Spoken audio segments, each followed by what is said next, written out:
Hey everybody, One of Wisdom here, 3:18 AM. We just introduced Spry, and the cuteness contest is on. There's one good look at Spry with his adorable idle animations. I'm gonna pull him, and I'm going to seek out and find MiniJini of the red base variety. We're gonna put her on the portal and see how she stacks up. Any last wishes? Any last wishes? Alright, 9 Magic Skylanders collected, elemental power increase. So, this is MiniJini, the miniature version of MiniJini, somewhat close to it. She seems quicker than Spry. Don't know why. We'll have to see how her speed is. Spry's was 70. But she, of course, did have a sidekick back in Skylanders Giants, and that will play in this game just like this red base version. That's why I'll be able to do both paths, Ancient Jin Magic and the Swords of Might. So, that said, again, I'm not going to do the background stories here just because I don't know, like if they're going to assign special stories to sidekicks and minis, if they're going to leave them the same. I don't know if this is like MiniJini years ago. I don't know if this is, you know, like a byproduct of MiniJini and Enigma. I don't know. And you can use your imagination and come up with stuff. You can watch my old videos where I actually cover those Scarlet MiniJini and MiniJini respectively. Kind of would have been cool if there was like a little, I guess I could paint one, but it'd kind of be cool if there was like a Scarlet MiniJini, or like I don't know, you could call her like a rose or something. I don't know. I won't spend too much time on that stuff for you. But that is what she looks like. Let's check out her idle animations. Let me get her eyes facing us a little. What's she gonna do? I guess she's always kind of constantly in idle since she's got like the there we go. Kind of like a little beauty deal, hovering like a genie. I've never actually noticed that one before. But I think Spry wins out in terms of the idle animation and cuteness. Let's go ahead and check her. Okay, so there's a good look at her. Let's check out her stats, and I'll go back to my spreadsheet. So I got 6 of them open. Yeah. Okay, MiniJini. Here we go. She got some serious health going on, just like, you know, a full-size counterpart a Giant would have had. Her armor, very nice at 48. That's plus 30 over Spry. Her speed is 85, so I was correct. She is actually quicker. To put it in perspective, Spry 70, and then Deja Vu was sitting at 60. I'm going to introduce Legendary Deja Vu next. Didn't I just say that a minute ago?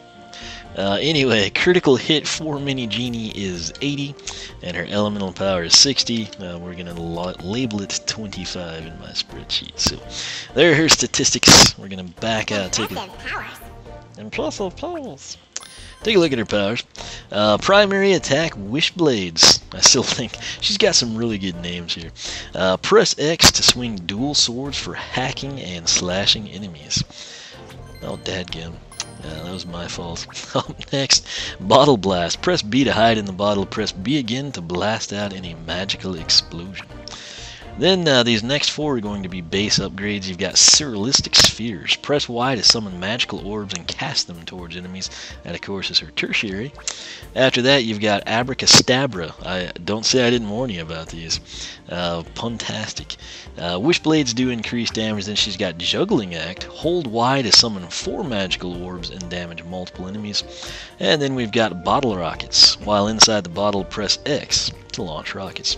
Now, if you go with the top path, you're going to be addressing the Wish Blades. It's called Swords of Might.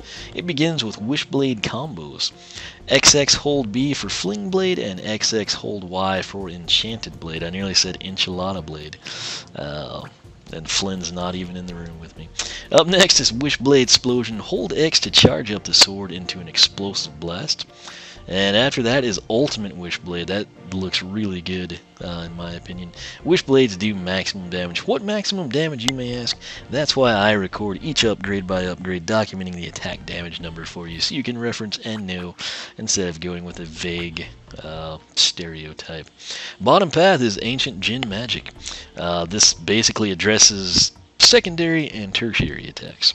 It begins with magical orbs do more damage and affect a greater area, super surrealistic spheres.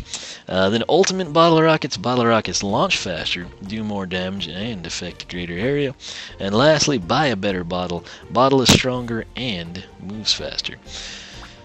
Whichever path you take, you get access to the soul gem, which is called Dazzling Enchantment. While inside the bottle, hold Y to put enemies into a trance. That's kind of a cool deal there. But we'll back out. And what I want to do now is showcase her attacks to you. So we're going to get things started here with the Wish Blades. 80, she should see a 120. She can fire like 2 off, and then there's like about a second or so. We actually had a critical number. So 80 to 120. That's what she looks like when she jumps. She does have the ability to do her attack in the air. Let's go ahead and go into the battle. Talk to Persephone when you're ready to learn about upgrades. Yeah, that's pretty nimble though. So let's get damage numbers on it this time. 138, that was a critical. And that should mean 92 there. So, not too bad. And let's see here, that's about all we can do. Can she go into the bottle off of a jump? Yes, that's kind of cool. And you can actually pop in the air, I guess, as a mini. If we had like some giant enemy we needed to work on, that's a potential strategy. Let's check out the radius of the bottle. I'm going to try to blow up right between these two guys. Okay, so not as impressive as some of them, but I mean, not a horrible range.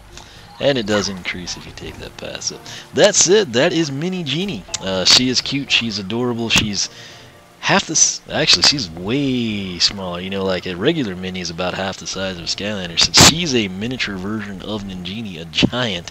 The tallest, if I remember correctly. I think she edged out Crusher and Bouncer a little bit.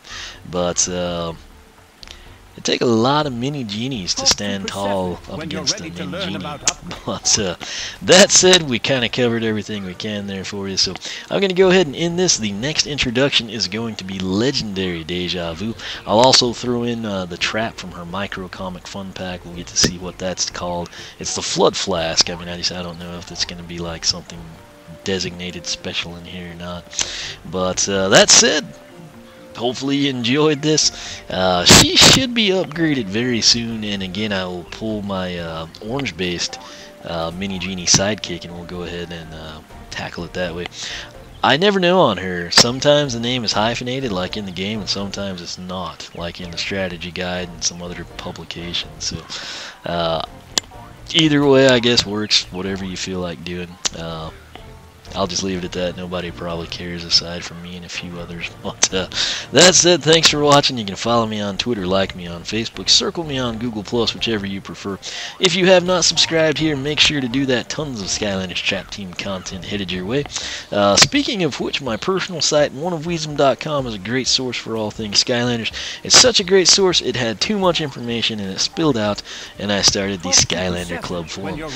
Surf the net, head over to SkylanderClub.com. That'll direct you straight to the forum page. If you like what you see there, sign up. We would absolutely love to have you. That said, for myself and MiniJini, not going to grant you a last wish, but I will introduce Legendary Deja Vu. So stay tuned for that. Thanks for watching, and I will catch you back here in just a few seconds.